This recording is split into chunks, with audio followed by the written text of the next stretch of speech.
आप सभी को एक कथा बताती हूँ जिसमें कब पता चला कंस को कि सारे जो यदुवंशी हैं, यादव वंश के हैं, वो सब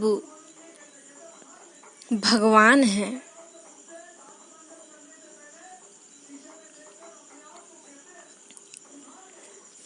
आइए तो आप सभी को इस कथा के मैटर में बताते हैं। प्राचीन काल में ही यदुवंशी राजाओं सूरसेन में मथुरापुरी में रहकर मथुरा मंडल और शूरसेना मंडल का राज्य शासन करते थे, जिसमें उसी समय से मथुरा में ही समस्त मथुरावासी नरपतियों की राजधानी हो गई और भगवान श्री कृष्ण जी सर्वदा वहां विराजमान रहते हैं।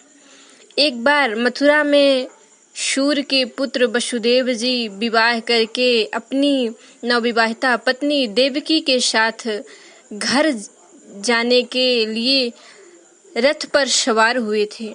उसी समय उग्रसेन का लड़का था कंस। उसने अपनी चचेरी बहन देवकी को प्रसन्न करने के लिए उसके रथ के घोड़ों की राश पकड़ ली थी और स्वयं ही रथ हाँकने लगा था। यद्यपि उसके साथ सैकड़ों सैनिकों बने हुए थे और रथ पर चल रहे थे, तभी उसके बाद कन्याओं को विदा करने के बाद साथ में सैकड़ों सैनिक चल रहे थे।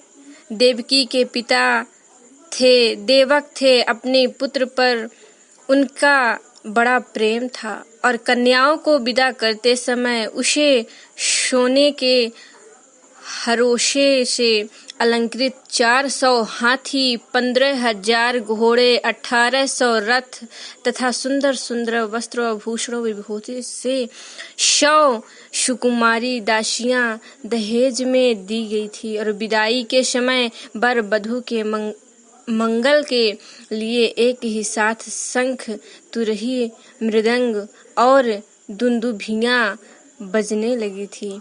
जिसमें मार्ग में ही जिस समय घोड़ों की रास पकड़कर कंस रथ हाँक रहा था, उस समय आकाशवाणी ने उसे संबोधित करके कहते हैं कि अरे मूर्ख, जिसे तू रथ में बैठा के लिए जा रहा है, उसकी 8वीं संतान तुझे मार डालेगी। कंस बड़ा पापी था। आप सभी को कंस के मैटर में कथा हमने सुनाई है और आप सभी सुने भी हैं। तो उसकी दृष्टता की सीमा नहीं थी कोई। वह भोजवंशक कलंक ही था। आकाशवाणी सुनते ही उसने तलवार खींच ली और अपने बहन की चोटी पकड़कर उसे मारने के लिए तैयार हो गया। देवकी सती साध्वी थी। सारे देवता उसके शरीर में निवास करते थे। समय आने पर देवकी गर्भ से प्रतिवर्ष एक एक करके 8 पुत्र तथा 1 कन्या को भी जन्म दी, जिसमें उन्हें पुत्रिका का नाम था और वसुदेव जी उसे लाकर कंस को दे दिया था। ऐसा करते समय उन्हें कष्ट तो अवश्य हुआ। हर पुत्रों को, जितने भी पुत्र को वो जन्म देती थी, तो वो उन्हें कंस को दे देते थे।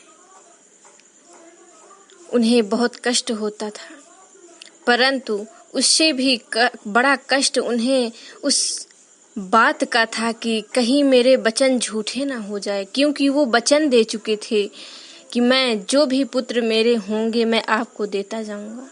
और परीक्षित सत्यशांत पुरुष बड़े से बड़ा कष्ट भी सह लेते हैं।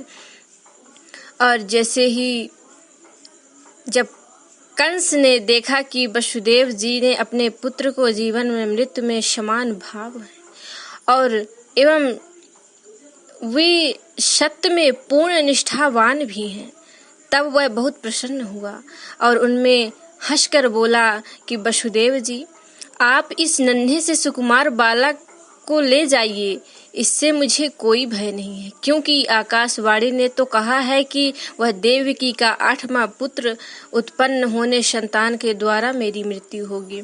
वसुदेव जी ने कहा ठीक है, और उस बालक को लेकर वो वापस लौट आए। और तुरंत उन्हें मालूम था कि कंस बड़ा दुष्ट है और उसका मन उसके हाथ में ही, परंतु वह किसी क्षण बदल सकता है, इसलिए उन्होंने उसकी बात पर विश्वास नहीं किया।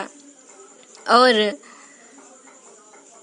परीक्षित इधर भगवान नारद कंस के पास आए और उससे बोले कि कंस, ब्रज में रहने वाले नंद आदि गोप, उनकी स्त्रियां वसुदेव आदि विष्णुवंशी यादव देवकी और यदुवंशी स्त्रियां और नंद वसुदेव दोनों सजीवताएं हैं। तो कंस को आप सभी जानते हैं कि किस तरह हैं।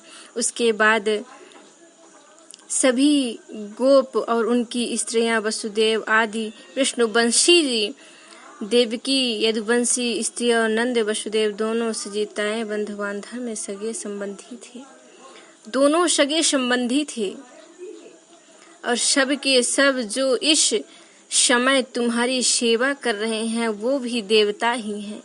उन्होंने यह भी बताया कि दैत्यों के कारण पृथ्वी का भार बढ़ गया है, इसीलिए देवताओं की ओर से अब उनके वध की तैयारी की जा रही है। जब देवर्षि नारद इतना कहकर चले गए, तब कंस को एक निश्चय हो गया कि यदुवंशी देवता है और देवकी के गर्भ से विष्णु भगवान में ही मुझे मारने के लिए पैदा होने वाले हैं। इसलिए उसने देवकी और वसुदेव को हथकड़ी से जकड़े था, और जैसे ही भगवान श्री कृष्ण जी ने जन्म लिया उसके बाद सारी हथकड़ियां खुल गईं। वसुदेव हथकड़ी बड़ीसों से जकड़े हुए थे और कैद में डाल दिया था दोनों को। उन दोनों से जो जो पुत्र होते थे उन्हें वह मारता गया था। उसे हर बार यह शंका बनी रहती थी कि कहीं विष्णु ना आ जाए।